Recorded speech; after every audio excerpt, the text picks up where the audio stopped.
Everyone, this is Ikshita and your Ikshu. So आज हमारे channel पे मैं एक स्टोरी टाइम कर रही हूँ, तो let's start.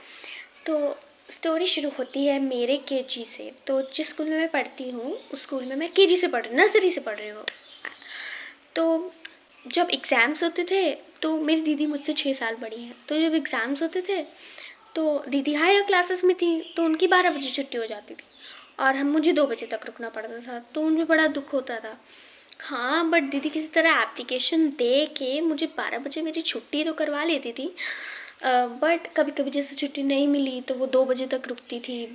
But I would be very angry and sad, I would literally cry. Nursery class में मैं रोती थी ये देख के कि सारे सीनियर्स जा रहे हैं ऐसे डोर से, पीछे वाले डोर से हम लोग देखते थे, तो मैं बड़ा सैड रहती थी। तो फिर उसके बाद तो जब हम लोग 8th में थे तो गर्मियाँ बहुत पड़ रही थी, 45 डिग्री तक टेम्परेचर चला जाता था और हमारे 8th क्लास में एसीज़ भी नहीं थे, तो हम पूरा दिन गर्मी में सड़ते रहते थे।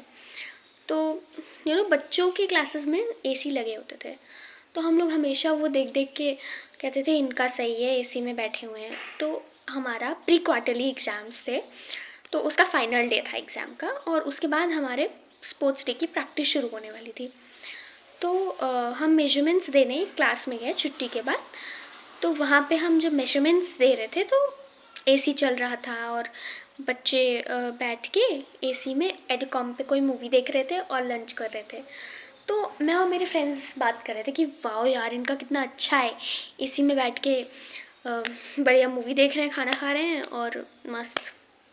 हम लोग ऐसी बातें कर रहे थे, तब तक एक छोटा सा बच्चा था, तो उसने हमसे पूछा कि दीदी, मुझसे पूछा उसने, तो मैंने कहा, तो उसने कहा आपकी छुट्टी हो गई?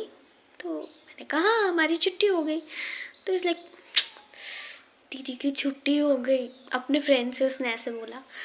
तो मुझे रियलाइज़ हुआ कि हम उस बच्चे की लाइफ को अच्छा कह रहे थे कि अरे उसकी लाइफ कितनी अच्छी है यार, वो बढ़िया एसी में बैठ के खाना खा रहा है।